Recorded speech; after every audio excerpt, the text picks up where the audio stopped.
And let's begin. All right. So we're here to talk about the history of anti-Semitism. And I know we all have our own stories about anti-Semitism, which is a pity. And maybe we'll get a chance to share some of those, but I'm going to share one and then my own, and then we're going to get into the history part of it.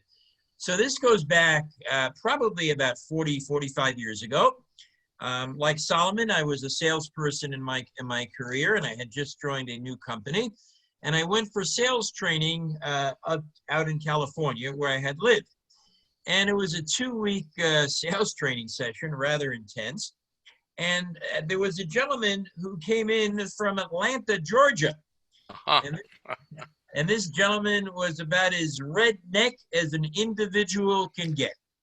And he spoke with the southern drawl and the whole 9 yards. So after the 2 weeks, he comes over to me. He puts his arm over my shoulder, looks me square in the eyes, and I'll try and duplicate his drawl with the respect that he's due. And he said, "What, Ende? You are the best Jew boy I ever met." Well, that's good. That's a compliment. In a way. That was kind of a tough one, which meant every Jew before me, he probably had a redneck disdain, if not hatred for. And I don't know why he said that, because I made it a point when we had dinner to ask for fish because I kept kosher in the whole 9 yards, and I still do. So fast forward about 2.5 years. And this same gentleman, who had been with the company for 30 years, by the way, gets a phone call. And the phone call is from me. And why did I call him? I called him because I was his new boss. He gets a phone call, and I said, "Hey, Bob," and I'll give you his first name, Andy Greenberg here. And if in those days they didn't have Zoom or Skype, so I couldn't see his face, but I could tell how many different colors of red it turned. And the first thing he said to me when he heard my name was as follows: "What, Ende? Do you remember the last thing I said to you when we met in California?" How would you have answered that? How would you have answered that? I wouldn't have answered it the way he ended it. I would have said, "I don't remember." All right, but anybody No, would I have would have remembered. Yeah, I know, but not to embarrass another human being. Mm-hmm. I would have not said to him, "Well, this is what you said to me," because No, that no. would have embarrassed him. Mm-hmm. I would have said, just "I really said- don't. I don't remember. I really don't remember." I would have just said, "You're fired." Ah. That's it. Okay, so here's what I did. I said, "No, Bob, I don't remember." Right. And after 6 months of working for me, what do you think Bob did? He quit. He quit. And why did he quit? Because he couldn't stand working for a Jew boy. That's right. For a Jew boy. So I wanted to share that story as we get into it, but it just kind of shows what comes around goes around. Andy, All we right, keep so- getting a telephone up on the screen. Big green telephone keeps coming up on the screen. It doesn't come up on mine. Oh. Anybody else see it? Yeah, somebody called in on their phone, and that's coming up. Okay, yeah, it's a gray one, but that's from 2121. All right, All so Here it is. let's go again. back to the history of anti-Semitism. How did it start, and whose fault was it? And there's lots of details, so I'm just going to go on the macro level. I'm not going to go all the way down to the depth because there's so much to cover. The origins, we believe, of anti-Semitism dates back to about 410 BCE in an Egyptian town, which I always have problems pronouncing, which is Elephantine, if I did it right. And Elephantine was a big Jewish community, and it was going very well. It was ruled either by the Egyptians or the Persians, and the Jews were doing okay. However, at one time there was a change in leadership and the Persians took over. And the Persians allowed the Jews to not only practice their religion, but to practice their religion in a temple. And when they practiced their religion in a temple, they did something that was against Jewish law. They were not allowed to do this. What did they do? They sacrificed animals. Why were they not allowed to do that? Because the only place that you were allowed to bring your sacrifices were to the temple in Jerusalem. Yeah. So anybody that wanted to sacrifice had to make the trip. But the Jewish people were so engrossed in their religion, what did they do? They went ahead and they sacrificed in the temple in public. And how do you think that the local Egyptians of the town of Elephante reacted to seeing Jews bringing animals, sacrificing them, doing the thing with the blood, doing the thing with the odors, and the whole 9 yards? How do you think they reacted? They didn't like it because the animals, some of the animals were their gods. Yeah. So, by the way, folks, just again, please raise your hands so everybody gets a chance. So, all right, Solomon, go ahead. Yeah, I just said Yeah. that the Egyptians didn't like it because their past history shows that they believed in certain animals as gods. Right. And so you were killing their gods. Uh-huh. You were sacrificing their gods, and that they didn't like it very much. And not only that, they didn't like it because the Jewish people at that time displayed the fact that they were outsiders, that they were different, that they were not going to follow the norm of society as they were supposed to. Two norms: the norm of the Egyptian society and the norm of the Jewish society, which forbid people from doing sacrifices outside of Jerusalem. However, are the Jewish people stubborn, or are they bendable, or are they stubborn, and do they stick to their own ways? What do you think? Probably all three. Yeah, All three. All three. Yeah. Well, in this particular case, they were stubborn. And they basically said, look, this is the way we practice our religion. This is what we're going to do. And as a result of that, the hatred against the Jews who declared themselves as outsiders started as a result of the Jewish people not following our own laws, but also not following the laws of the places that they were living in. Now, has anything changed since the time of Elephante to today's world? And when I say today's world, September 17th, 2020, has anything changed? Yes, a lot. No. If you look at the news today, both in Israel and Ukraine, we're creating the same source that the Jews in Egypt did way back then. What does that mean? That means that the Orthodox Jews are praying in big mass crowds, in spite of the fact that Israel says, don't do it, it's closed down. And the Orthodox Jews says, well, this is what we do. If you look at the news, there is a group of Jewish people who every year go to a city where the Hasidic movement was born, and they pray in that city on the high holidays. Tens of thousands of them. But because of COVID-19, they are not allowed to go. Did that stop them? No. What they're doing right now is they're all massing on the Ukrainian border, trying to get in. They have their children, their young kids, their old kids, and the Red Cross is starting to help them survive in the cold weather. So have we learned from the lessons of the past when anti-Semitism started? Absolutely not. Are we continuing what we're doing as a result and fostering additional hatred? Yes. Let's go on to another part of Egypt that caused problems. We go to the city of Alexandria, and we go to the year of approximately 331 BCE. In 331 BCE, in Alexandria, about 40% of the population was Jewish. And what do you think happened on, or happens on Pesach? They all go for a Passover Seder. And what do we do during the Passover Seder? We pray to God. We remember the story, how we escaped from Egypt. The Egyptians were terrible people. It was horrible. The Pharaoh was mean.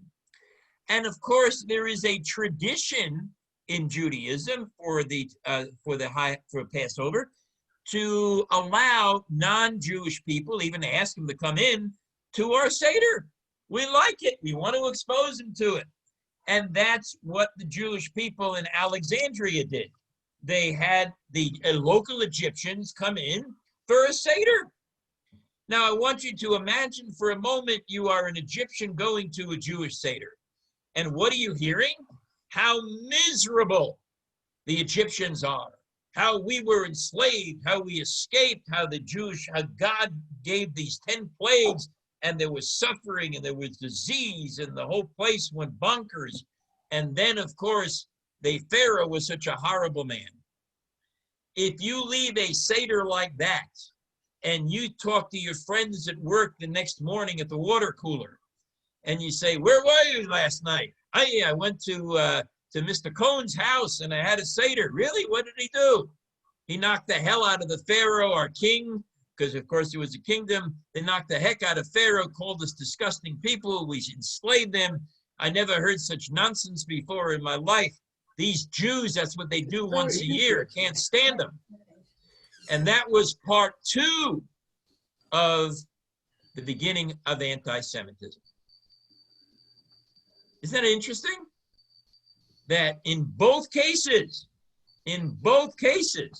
we were the ones that began to fuel that anti-Semitism, whether we liked it or not, because as you and I both know, if you go to somebody's house and they start knocking a certain part of the religion, of your religion, you're not going to like these people. You're going to have them one out, either it's a political view or whatever. So that's part of the way that it started. Unbelievable. The other part of anti-Semitism has really a deeper meaning, and that is as follows. We classify ourselves as the chosen people. We're chosen. It's a wonderful thing. It says we're the chosen people. And yet it also says that most of the world came from Abraham. Abraham, wonderful. And of course, you can trace back to Ishmael, the Islam. You can trace Christianity back to Jews. You can trace most of the religions back to Jews. As a matter of fact, most of us know that the 3 most important biblical books in the world, the Torah, the Quran, and the New Testament, all have part of our Torah in there. So how would you feel if you believe in one God in a different way? You worship that God in a different way. And amongst all the children of Israel, you notice these other people are the chosen ones.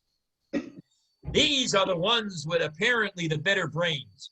These are the ones that apparently have the better living. These are the ones that get to retire in Del Rey and Boca at younger ages. These are the ones that God has chosen. What are you going to say to yourself? How many of us remember the Smothers Brothers when one of the most famous lines was, "Our mother liked me better"? If you were one of those folks and you did not have all the benefits of being Jewish, and I think we all recognize that there are ups and downs about being Jewish, but overall it's pretty darn good, and you were not one of them, are you going to be jealous of the other member of the same people that God is responsible for developing? Are you going to be jealous of those folks and wonder, hey, listen, what about me? Where's my intelligence? Where's my brains? Where's my condo in Boca? And as you look at history, that's what occurs. That's what occurs. And it goes back to the traces as we imagined earlier. And of course, we've all heard of this one. Let's go back now on the skip to 1144 and 1300 AD. Of course, the Jewish people, one thing that we know about each other, we love to sprinkle human blood on the Passover shank bone. The greatest pleasure we have is on Passover to take the blood of young children and sprinkle them on our Passover table. Now, you're all looking at me justifiably and saying, we don't do that. That's crazy. As a matter of fact, we hate blood. What do we do when we kosher an animal? What do we do when we kosher an animal? We take the blood out. We do everything we possibly can to make sure that none of somebody else's blood, either an animal's or a person's, reaches us. But no, it is totally different. And how did that happen? It happened on Good Friday in the year 1144. Because what occurred was a man was walking in the forest and he stumbled upon a young boy by the name of William in the woods of Norwich, England. And a book was written years later by a monk. The name of the monk was Thomas of Mammeth. And he said that this boy was treated with unusual cruelty, and the boy was slaughtered as an innocent child so that the Jews can have their blood. And what did he do for proof? How could he prove this? As proof, he described a dream he and his wife had years earlier, weeks earlier. And in that dream, the Jews attacked her in the marketplace and tore off one of her legs. The couple now interpreted the dream as a warning that she would lose a loved one because of the Jews.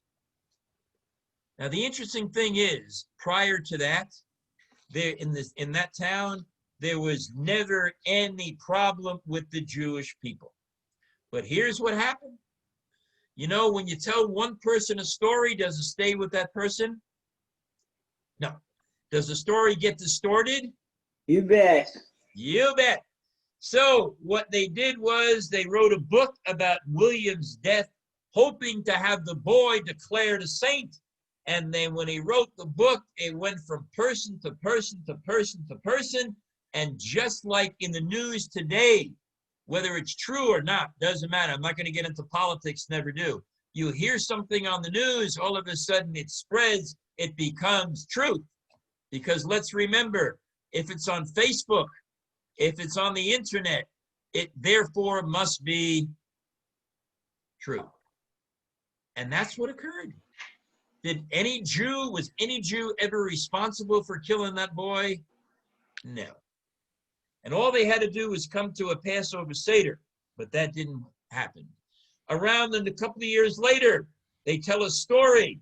There was a deathbed story by the name of Errol Deed, I should say, one of the richest men in Norwich. And he told the story that he had seen a Jew named Eliezer and another man walking with a horse earlier in the day.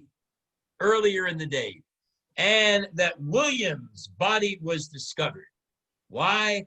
Because on that horse was a big sack.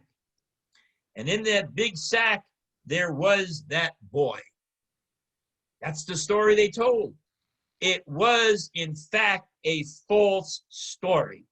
And he also claimed that Eliezer and his companion confessed to the murder to the sheriff.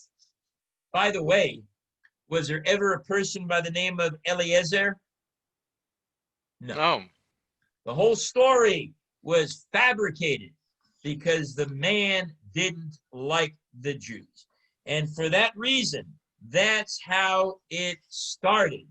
And then it goes even on further to say that Jews became slaughtered as a result of that. And there were similar charges began to be made in other parts of the world. In 1171, a Jewish tanner was walking along the banks of the river. He was carrying a bundle of raw animal hides when he encountered a servant of a town official. As the two men passed one another, one of the skins dropped out of the tanner's bundle and fell into the river. And what do you think these two witnesses went back and told people? What do you think they told people 30 years later what was in the sack? A non-Jewish boy. They made up the story. I've got an echo, so I know where it's from. Here we go. They made up the story, and then all of a sudden, what occurred? They began to hate the Jews. Let me stop for a moment. Yes, Pearl. Was there really ever a William that was killed? Was there ever really a William that was killed? You know what? Made up No one's been able to prove that there was. No one was able to prove that there wasn't. So, but the fact of the matter is, that's where the legend comes from. You know, it's almost, I hate to say this, it's going to be very bad to say. It's almost like a midrash. You don't know whether it's true or not, but you rely on it to make a point. Right. So they probably use the same thing. Solomon, go ahead. Okay, we're talking about anti-Semitism. You have to go back to about the 3rd century, 2nd century, when sophisticated anti-Semitism was promulgated by the original church fathers, because the people that were following Jesus were called the new Jews. Mm-hmm. And they did not agree with what was happening, and they wanted to establish their strength. And they fabricated all kinds of stories, especially the fact that who killed him. Pontius Pilate was the one that actually had him killed. The Jews had nothing to do with it, because they even mentioned the Sanhedrin met at night, which is a lie, because the Sanhedrin never met at night. They would never meet. Through the years, the church fathers have embellished and fabricated stories from that point on. And that's how you wound up with this David thing, with this child that supposed. But you got to remember that also in the 7th century with the Muslims, when Muhammad came into power, mm-hmm. he thought, and remember, in Mecca, the large minority of residents of Mecca were Jewish. Yes. And he thought that they were going to follow him. Mm-hmm. And when they didn't want to follow him, he had hundreds, if not thousands, beheaded. Yep. And he started to think about anti-Jewishness because they didn't believe in his Allah. Okay. Right. Now, if you look, I started reading the Quran at one time, and then I put it down. I said, you know what I was reading? I was reading the Bible, because everything was copied out of there. When I used to stay in a hotel room and you got a Gideon Bible, you open it up, 3/4 of the Gideon Bible is our Bible. Right. The last part is something else. Now, but, also Christianity. Solomon, I'm going to interrupt you for a moment, because I'm taking this discussion from a different point of view than religion. I'm taking it from people developing hatred for Jews, not necessarily based on the way we worship, except for what happened in the beginning part. So bear with me for a few minutes. I know, but I'm saying with this, the hatred was developed by the church through the years, more and more, and they are responsible. The Catholic Church is responsible for the Holocaust, because without their hatred, we wouldn't have had a Holocaust. And we'll get there. We'll get there, Solomon. Thank you. So let's go back to 1255. 1255. There was a 5-year-old boy that was found in a well in Lincoln, England. Many historians believe that this young fellow, whose name was Hugh, accidentally fell into the well. He just fell. It happens. We see it all the time on TV, people trying to rescue these babies and kids that fall into wells. Christians in Lincoln, England, were absolutely certain that who killed this kid? The Jews. The Jews. And they murdered him and put him into the well. As a result of that, they rounded up a fella by the name of Copin, and they tortured him until he confessed. And when he confessed, they told King Henry III about it, and 100 Jews were held there, and 18 were hanged for no reason whatsoever. And then in the year 1235, in Germany, in Fulda, Germany, the Jews were accused of murdering 5 children. And did they marry 5 children? Absolutely. Did they murder 5 children? Absolutely not. But yet they were held responsible for it. Now, we too create our own problems. There is a story that goes back in 1225. And the story goes as follows, that there was a person who was Jewish, and all of a sudden the person wanted to convert. That's okay, you want to convert, have at it. He goes and converts. But when he converts, in order to prove the fact that he wants to change from Judaism, because he calls it a disgusting religion, full of hatred, he referred to comments that apparently under his interpretation were made in the Talmud, where the Talmud supposedly said that we are supposed to not fight, we're supposed to fight Christianity, that the Christians are wrong, even though the Talmud was written long before that, around that time, I should say. The problems became that we said, whoa, look at this, he shows to the people in the church. Right here in the Talmud, it says, look, Jews are hatreds of other religions, which is why I wanted to wait, Solomon. Jews hate other religions. Here's the proof. Go attack my previous religion. We did it to ourselves. Did you ever hear that story before, as Rabbi Abner always says? No, never heard it. Let me pause. Now that you know some of these stories, in addition to Solomon, what's your reaction so far?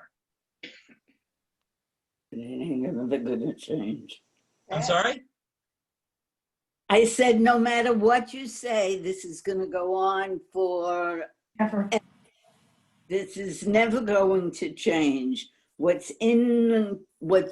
people have been taught, what people think are without any knowledge it's terrible. And people are always going to despise other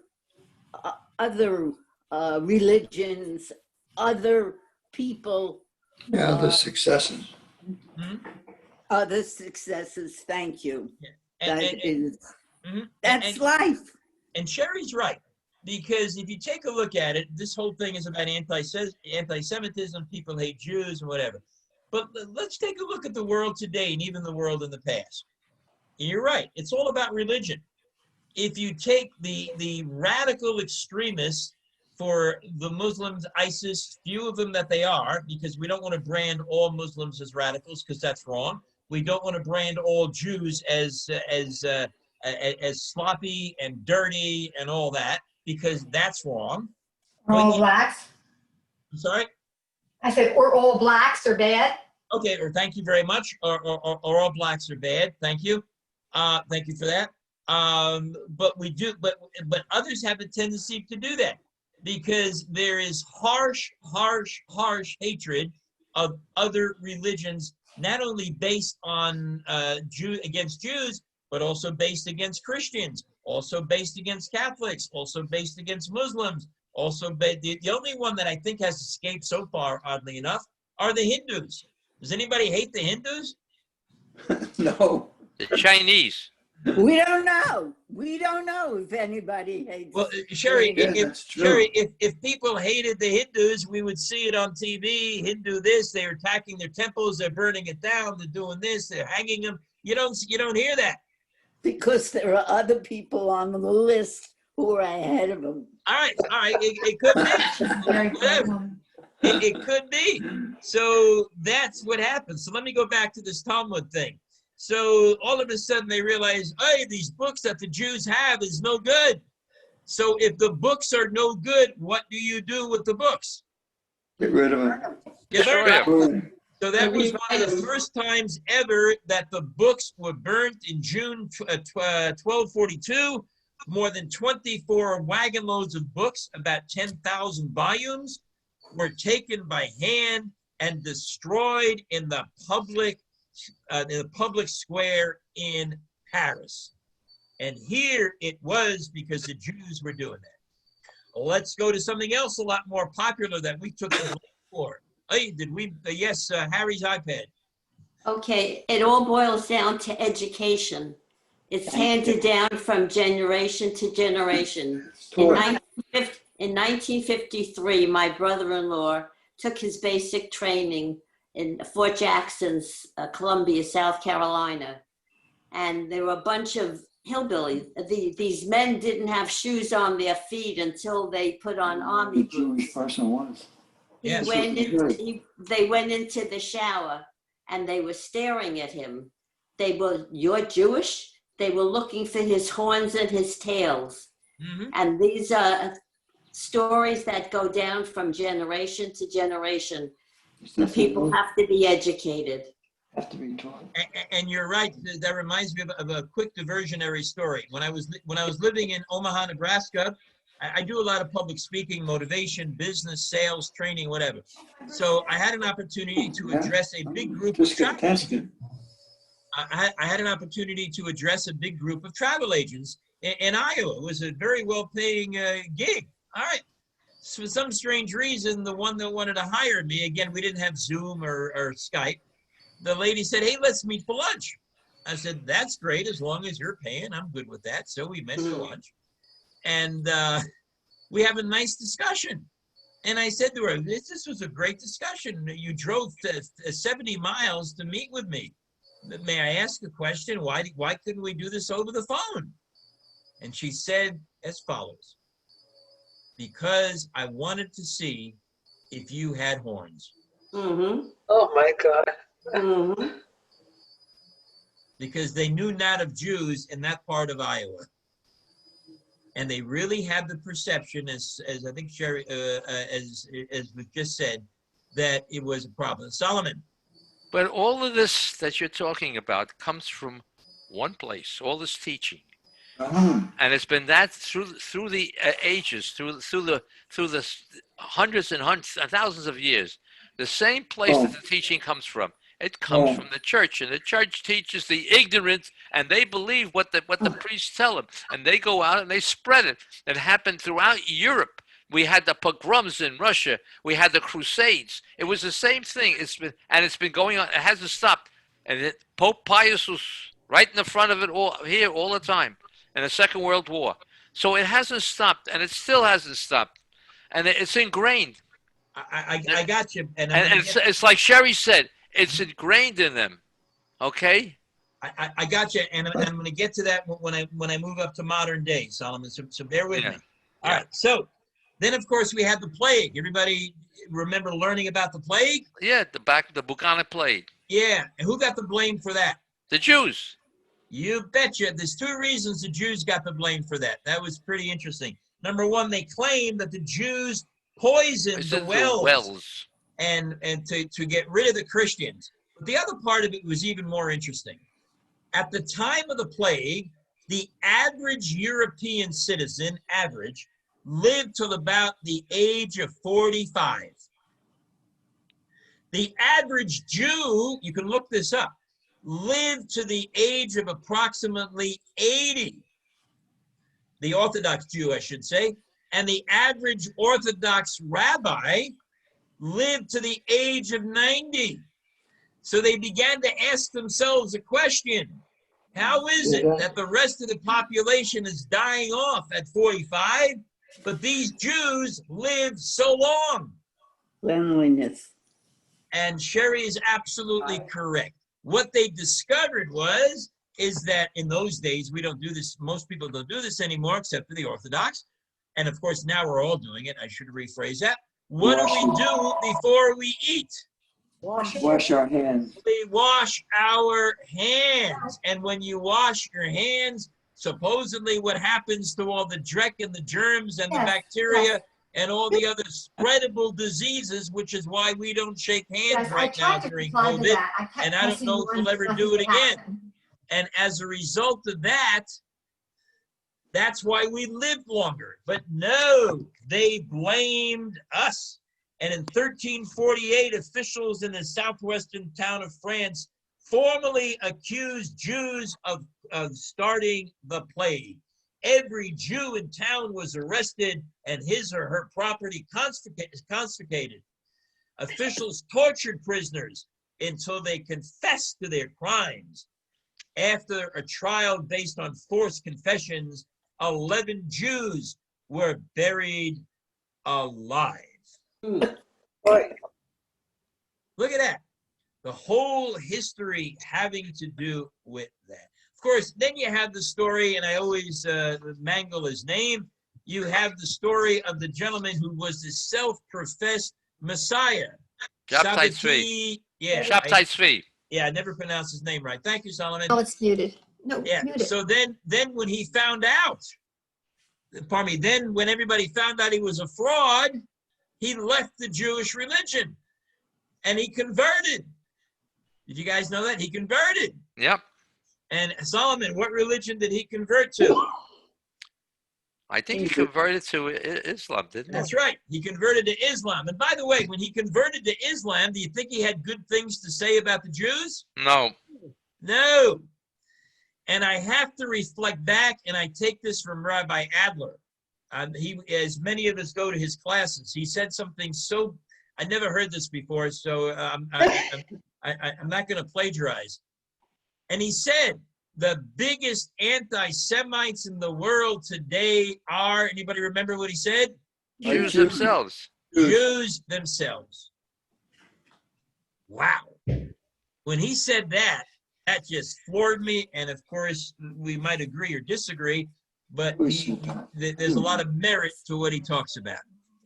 But all these, and this is just the basics. I mean, there's hundreds and hundreds and hundreds of stories, but this is the top line. And the other thing about Jews and anti-Semitism, and this is my own personal thing, and I might be offending some people out there, and if I am, it's Yom Kippur, so I ask for your forgiveness, but I'm doing this just to make a point. When I was younger, 7, 8, 9 years old, I like many other young children, I went to Rosh Hashanah, Yom Kippur services with my mom and my dad. I didn't have any brothers and sisters in the Regal Park Jewish Center. And of course, they were all Jewish people. And it could be early September. New York, in early September, it's hot. And what I noticed was that the Jews were pulling up to the Regal Park Jewish Center for those that didn't walk. And it was a conservative shul. And what kind of an automobile did they get out of? The Cadillacs. Who said that? The Cadillacs. Oh, yeah, one Cadillac after the other. They didn't have Lexuses or BMWs and if you really made it, you had the Lincoln. But if you were rich, you had the Caddy. If you were really rich, you had the Lincoln. Everybody drove up to their Cadillac. One Cadillac's better than the other. And then the women got out. And what was nearly every woman wearing in the hot, sweaty days of Rosh Hashanah? A fur coat. A fur coat. Oh, Mink. A mink coat just to walk 15 steps. you're wrong. They didn't have mink or stoles. And mink and coat, Sherry. They wore both. They wore both. They wore both. They wore both. So, but I'll go with you not to argue. They wore stoles in early September, mink coats in late September and early October. Same thing. So, and I looked at myself as a young child and I said, what? Why are we showing off?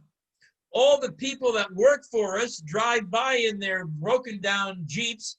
They go in their little homes and they see us. It really bothered me, Sherry. I'm sorry. It really bothered me. So we do have a tendency sometimes to invoke hatred against us by showing off, by adding to that jealousy that I talked about earlier. Since the gods of many religions are the same, we just have a different approach. Everybody has a different approach on how to worship him. And to make it worse, we're going to go back into history. How many of us know the prayer Aleinu? Yeah. Did you ever read the English? No. Yeah. No. You know what the Aleinu prayer says? In the English, and it's been modified. The Aleinu prayer, next time you open up the Siddur, take a look at it in English. It says that we are better than anybody else in the world. And the Aleinu prayer, even in its modified version, pardon me, I'm going to get it for a second. Even in its modified version. What if he would stand in It says we are better than anyone else. Here it is. We rise. That's why we stand up. We rise to our duty and praise the master of all. We acknowledge that God is the master of all religions, all animals, all things. To acclaim the creator. God created the earth. We got it. Here we go. God made our lot unlike that of other people, assigning to us a unique destiny. And that's modified. The original English translation, I don't know about the Hebrew, the original English translation actually said, we are better than others. So if you were a non-Jewish person and you opened up the Siddur, and we say this at the end of every prayer 3 times a day, Shacharit, or I should start with Mariv, Mariv, Shacharit, and Mincha. Wow. What does that do for how other people like or don't like us? Andy? Yes, sir. There's another line in there that's not in the Siddur, and you don't have it in the conservative Siddur. Correct. Okay, but in the Orthodox Siddur, in the Art Scroll Siddur, there's another line that's got parentheses that was deleted. Okay, Right. okay, it was not deleted by the Jews. Mm-hmm. Okay, it was the church that had them delete that line, and Mhm. the line says in the English translation, "For they bow to vanity and emptiness, and pray to a God which helps not." Yeah. Okay. Mhm. Now, of course, with the church they had them delete that, but like on the Art Scroll Siddur, it's in there, but it's in parentheses. Yes. Yes. Thank you. Thank you for that. Thank you. I appreciate that. So yes, it's it is in its modified version. So anti-Semitism dates back to. So I want to backtrack. So I started off to those who are here saying that we caused the problem to begin with, and only because we over-practiced our religion, and then we added to that knocking the Egyptians in their own hometown. Is that a good summation? Forget about Christianity and Catholicism because it wasn't there at the time. Is that a good beginning of how this whole thing started? No, I don't think so. All right, Solomon, please. I will see if anyone else has an opportunity to say something. Is that a good beginning? I have something to say. Please do, sir. Part of the problem is that in order to survive, we had to be successful. And being successful was a very difficult thing. If we weren't successful, we didn't survive. And therefore, as merchants, we developed certain areas we were pushed into because we were not allowed to be in certain areas. We weren't allowed to own land, so we became rulers. Bankers, business people, right? We weren't allowed to be farmers, so we became tailors. Mm-hmm. We gravitated to areas and businesses which were easily picked up and moved. When the pogrom started in Russia, if you were Julie, you could pack up all your merchandise and get on a train and be gone. We also developed a very strong family relationships. My parents or grandparents came because they had family that were already here, and when they were told how great it was as compared to how bad it was in Russia, they made us become successful. Very good input. I appreciate that. Very good input. I appreciate that. So someone else inside who wants to add to that. Do you feel that sometimes we bring this upon ourselves? Yeah, sometimes we do. Yeah. Yeah. But that's natural. That's only human nature. That's natural. Okay. You know, it's like the gentleman just said, Andy. We were pushed through the centuries. We were pushed into certain vocations, or because of the fact that we were not allowed to do certain other things. There were laws, okay? And when we were in those things, in order to survive, he said we had to be successful there. Well, they didn't forget the fact that we were successful in those occupations that they pushed us into. You're absolutely right, but there's one thing we want to consider too. When the United States was formed, this is kind of interesting, I think. When the United States was formed, we still have people whose heritages go back to the time of the Pilgrims, or other people came over to the country. So here we come over in the late 1600s, 1700s, just a few of us, by the way. And then all of a sudden, as I think I might have explained once before, a lot of the Constitution of the United States is based on Jewish principles.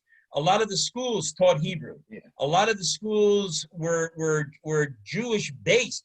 I'm not talking about Jewish day schools. I'm talking about the colleges. I think we might know that when America was going to choose an official language, that's right, it was a toss-up between Hebrew and English. English, yeah. And here you have a bunch of little guys, as we're saying, who come from other countries with no money, and the history repeats itself. Within 1 or 2 generations, especially in the latest wave after the Holocaust, in 1 or 2 generations, all of a sudden what happens? We, for the right reasons, I understand it because I'm part of it, we rule businesses, we rule entertainment, we rule Facebook, we rule this, we rule that, and 5 out of the 10 billionaires in the United States are Jewish, 25% of the billionaires in the world are Jewish, 35% of the Nobel Prize winners in the world are Jewish, and the list goes on and on and on. And many of us, take religion aside, many of us don't like people who are more successful than we are. Whether they're Jewish, Black, Asian, whatever it is, as someone said, that is a trait of human beings. But exactly right, because we have a history of oppression and then success. People are fearing that the moment we come over, what happens to them? Ooh, terrible. And there is a little theory that says that that the moment the Spanish people threw the Jews out, that's why we have America today. Exactly right. Why? Because Columbus, a lot of people believe, was Jewish. Nobody wants to admit to it. And he found the fact that here we are. A lot of the Jews that came into the United States way back in the beginning escaped Spain, went down to South America, heard the opportunities up in the United States and came and developed everything that I just talked about earlier. So one can actually go from that direction, but I want to get more into modern times. So just last week, or a couple of weeks ago, August 26th, there was a sign hanging from one of the major freeways, the main, I forget, San Diego Freeway, the San Diego Freeway in Los Angeles, that said, Jews want a race war, so that millions of drivers could see it. There is a political candidate who's Jewish that an opponent who had lots of money from a super PAC, I don't have the picture in front of me, I just saw it a couple of minutes ago. The Jew is holding money as part of his ad. This was an attack ad by an opponent saying that this was a Jew having all the money. President. And they were in the last campaign 2 years ago. There were anti-Jews in California that were attacking other Jewish candidates as being thieves. And someone said the word embezzle, as being embezzled. So yes, that continues to go on. But herein lies the problem. What are we doing about it? Nothing. Nothing. Drive up when it can. Absolutely nothing. Nothing. This is going to sound strange. You have justifiably people wanting social justice for other minorities in this country who are oppressed. I'm not going to get into the whole political thing, but they certainly fight back. They fight back. And what are we Jews doing? Nothing. And when we, go ahead, Sherry. How do you know there are many of our own who are not very cordial to new, I'll call them immigrants, new people that they just don't click. They just don't click. It's education, Andy, in the homes of the realm. Sherry, I agree with you. But you know what you have to have for education? Students. You know what you have to have for education? But you have to have teachers before you have the students to understand it. Because not my generation, but the generation after it, I don't think that they were so smart in their Jewish bringing up, because people like us were not so smart in teaching our children, I included. I say it every day. You must have an education for the public, but first of all, you need a Jewish education of history and of where we came from, so that the next generations, will be more tolerant to the future generations. Everybody's gonna be some rich, some poor, some blind, some weak. That's what life is all about. That's my preacher. I agree with you, Sheldon. Yeah, what we can do, we can really send our money to a lot of agencies like the Federation, Jewish Federation, and the Anti-Defamation League. We should really support or any kind of Jewish organization that can help us combat anti-Semitism and help our own people. So we should really be generous, and we should put our money out there. We shouldn't hold on to it, period. Yep, I concur with you there. But Sherry, thank you for that. Sheldon, I'm going to go back to something else. So for those of us that are involved in Jewish education, which I still am, there was an interesting change in conservatism, and I think reform also. In the conservative synagogues, and I think this is true for many of us who had kids, they used to go to Hebrew school three times a week. 3 times a week. Parents revolted. Parents. That's why I said students, Sherry. Parents revolted. And they said, no, my kid's got to do this. He's got to do that. He's got no time for Hebrew school. She's got to do this, that, and the other. They went to the principals. They went to the rabbis. They went to the trustees. They went to the board of directors. And finally, they convinced nearly every conservative synagogue and reform in the United States that no, 2 days a week is enough. And by the way, 2 hours per day, we can't do any more than that. The kids got so many other priorities. So that's why I'm suggesting that it's students. There are teachers there to do this, but not necessarily the students. So it's a very, very, very complex issue. But the secret is actually in the Torah reading for this Rosh Hashanah, the first day. It's hidden, but it's there. Why is it there? It's not the story about Hagar and Ishmael. It's not the story about the binding of Isaac. It's one of those that most folks don't realize is part of the reading, and it is the 5th Aliyah on the first day. And what does the 5th Aliyah in the first day of Rosh Hashanah say? It says that Avimelech, the king, and his agent Fikol, if I pronounce it right, saw Abraham and said to Abraham, "We know your God is with you. Please deal with us fairly." That came out of nowhere. How could Avimelech know that Abraham's God was with him? Probably because Abraham said he was. Internet. And Abraham came together and told everybody. It reminds me of an article that was in a newspaper 5 years ago, where the leader of Hamas said, the Jews must have their God protecting them, because all our advanced missiles are not hitting their target, and we can't understand why. That was a headline in the Pearl, you saw me do this morning. So it was that headline.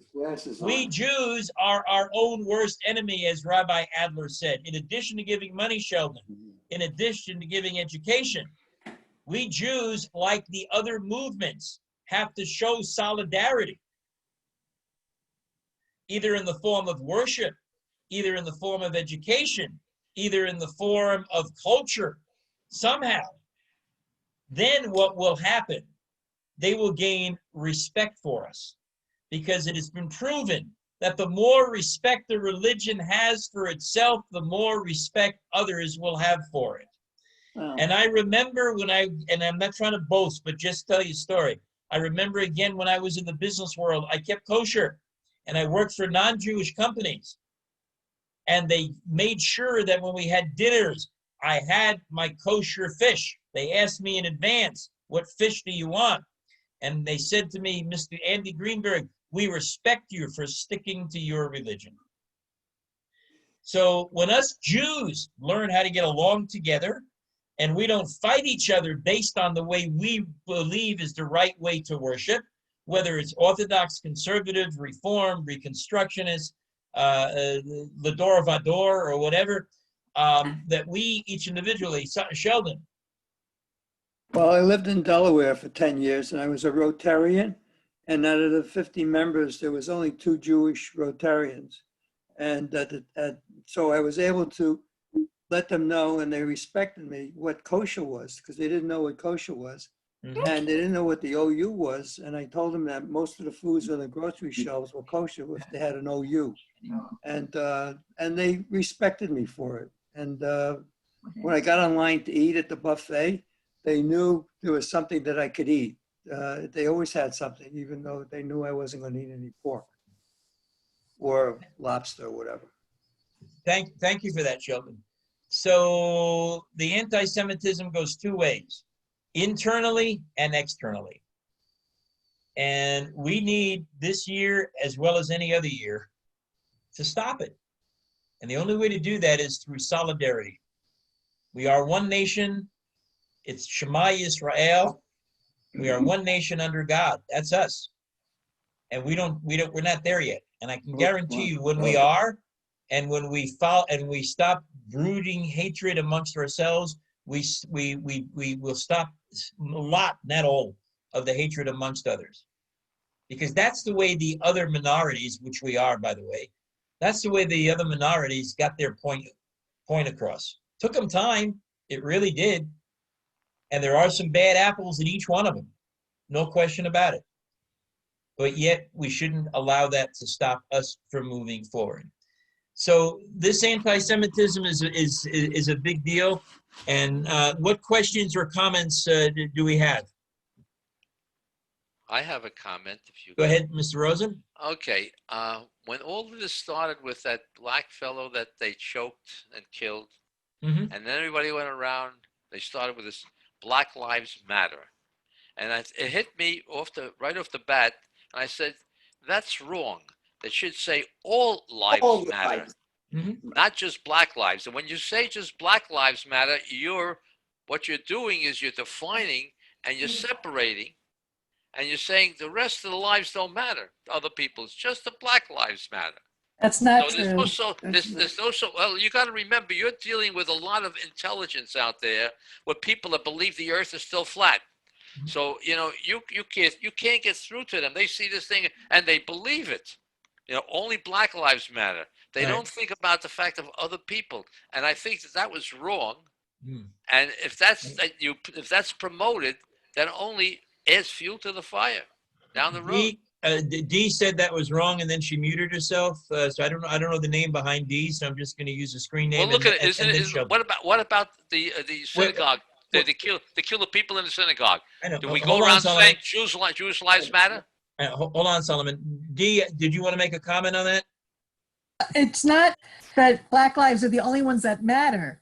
All lives matter, and everybody seems to be aware that lives matter except black lives. And when the police seem to go with disregard and shoot or maim or whatever, then you got to remind them, hey, blacks are people too. And that's all they're doing, is just reminding that they're people too, and they just want the same That's what matter as much as everybody else's. They're not So saying what- no one why did else's they- Well, lives hold on, matter. Solomon. Hold on. Sheldon's next. Yeah, actually, it started a movement around the world, which that doesn't, and it encompassed a lot of different people, a lot of different religions and minorities that are facing the same thing. And this is, it was important that it started that way. And you can't just look at it as just Black Lives Matter, because even in the, like in the, before football games, it's white football players and black football players are holding arm in arm together because they're all, everybody's struggling for the same thing. So what I'd like to do is actually shift away from this dialogue because it's really off topic. And if you guys want to get together privately and have a discussion, I think that would be appropriate.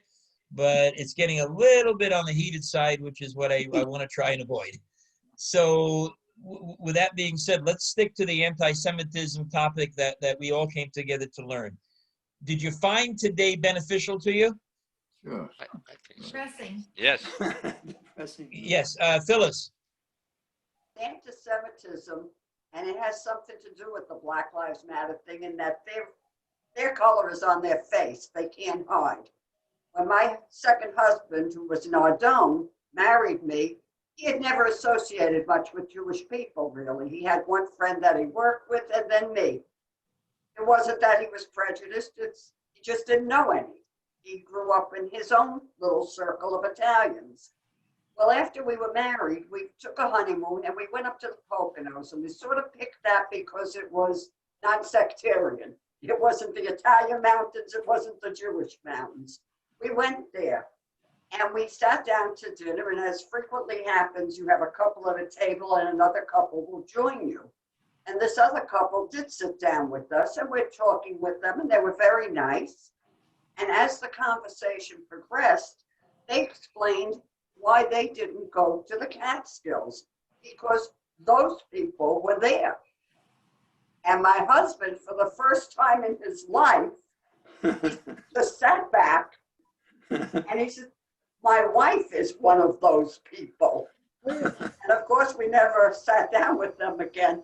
But when we were alone, he said, I had never heard anything like that before. He said it just hit him like a ton of bricks that they talked about my wife. But it was something Thank he you. didn't know about. He was unaware That's the of. way it is. Thank you for that, Pearl. Okay, you were talking about Jews being the worst anti-Semites. Well, I'm from Rockland County up in New York, and that's where you find a lot of it. We had one town, and some of the Orthodox wanted to move in, and of course they have to have their shul. Well, the people there didn't want it. It went to the Supreme Court to keep them out. But they won. And now it's a nice Jewish community. But, you know, everybody is afraid of everybody, and they're afraid of their own people. They're afraid of their own people. Stupid. Agreed. Thank you. Sherry. I've been thinking about this, and I remember growing up as a kid, a teenager, I told people I was a Jewish American because I realized that I was very lucky to have been born here, but I'm Jewish first, and only by the God that I was born in this country. And young Jewish people say, how could you? Jewish people, how could you say you're a Jewish before being an American? You should be American first. And this always, for many, many, many, and I have many years behind me, as we all do, it bugged me. I said, how could people think this way?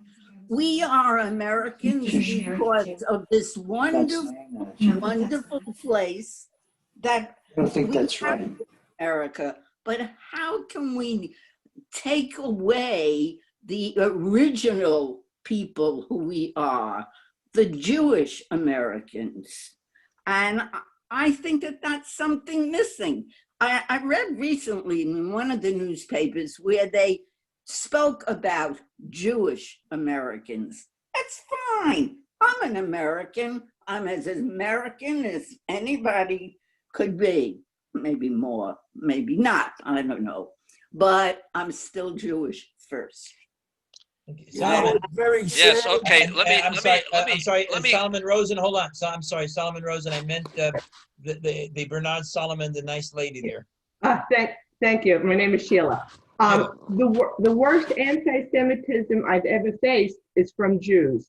I'm in New Jersey in an adult community, and I was asked to count ballots or something on an election that was being held on Saturday. And the community was predominantly Jewish. And I said, thank you, but I'm sorry, I can't. I go to shul on Saturday. And this other Jewish person says to me, oh, you're one of those. So, you know what's very sad? What's very sad that amongst our Jews, the Black Lives Matter more than the Jewish lives. That's right. well, by that. And that's, You know, that reminds me of a story, Solomon. Bear with me 1 second. I just want to tell you, and then I got you. Just want to tell you a story. So you reminded me of something, Sheila, and that was as follows. It was a high school fella I hadn't seen for 45 years. I met him recently and at a restaurant, and we chatted. He's Jewish. And I don't know, out of nowhere, he blurted out. He said, you know, Andy, I despise those Jews that go to Minyan in the morning and put on their tefillin. And I got to tell you, twice a week, used to be 3 times a week, but twice a week, that's what I do. The other time now I teach on Sunday morning, but that's what I do. I said to myself, I am never going to talk to that guy again. And I haven't. Now, whether that was me being anti-Semitic or reacting, or maybe I should have educated him, I don't know. But he knows I'm Jewish. We talked about the fact, and we went to the same high school and the whole 9 yards. It was just, in my opinion, totally out of place. Solomon. Yes, for Sherry's edification, the term American is a noun. The adjective is Jewish. It can be Jewish American, Italian American, Greek American, or Catholic American, Christian American, but the noun is American. So when you say Jewish American, that's the right way to pronounce it. It doesn't take away from anything. Exactly. If you say American Jew, then you're taking away from it. Exactly. So I'm just saying that's the way. But it's not. But you're saying, Sherry, you're saying that Jewish is the first thing. It's not. American is the noun, so that's the prime thing. The adjective is the one that goes before it. You know what? So I am not a literary angel. Neither am I. With that being said, let's take American, French, Italian, every other nationality out of the equation for a moment as we wrap it up. And we just call ourselves Jewish. And we know that this coming Friday night, tomorrow night, is Erev Rosh Hashanah.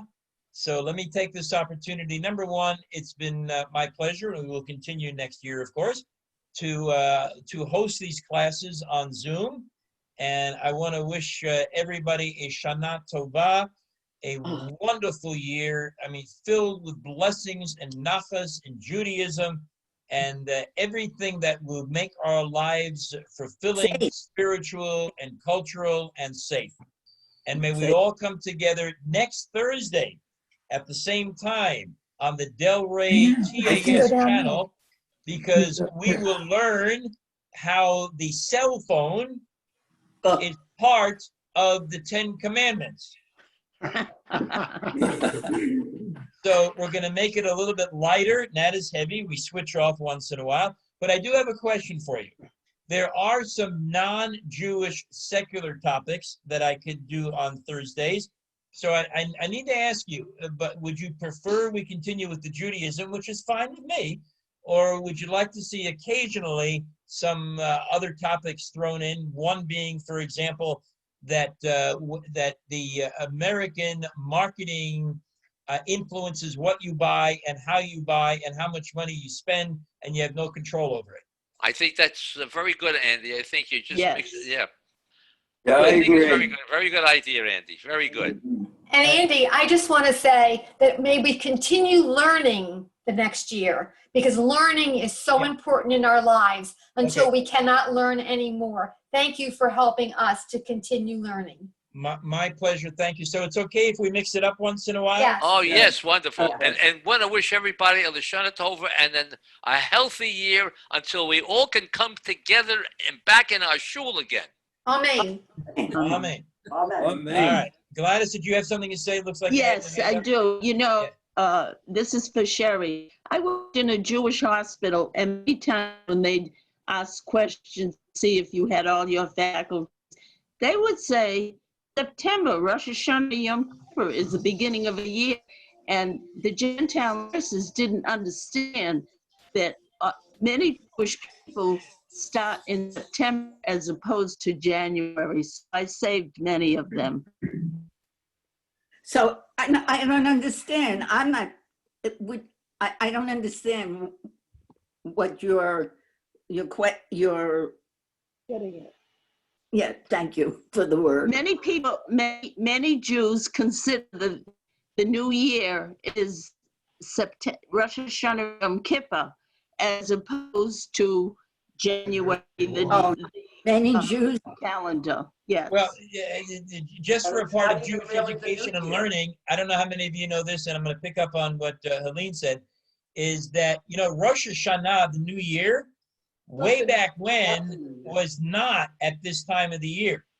It used to be 2 weeks before Pesach. Really? So, and then it changed many, many, many, many years ago to 10 days before Yom Kippur, because the rabbis began to think, wait a minute, that's the real day of judgment.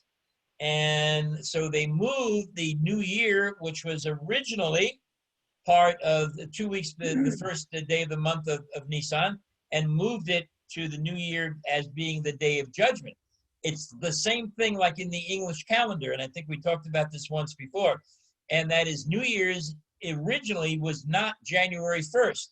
It used to be April 1st, and then they moved it from April 1st to January 1st, which is how April Fool's got its name. Why? Because after they moved it, people went on April 1st to other people and said, Happy New Year. And they say, what are you talking about? We moved it to January. And then the guy would say, well, April Fool's. And that's how the name for April Fool's got started. This is not a Baba Misa or a Midrash. This is truth. And so it appears that both New Year's were actually changed, one from April 1st to January 1st, and one from the 1st of Nisan to where we are today. So there's another bit of trivia. Thank you. Gladys, going back to Gladys, spiritually, people would know that the new year starts in the fall, not January 1st.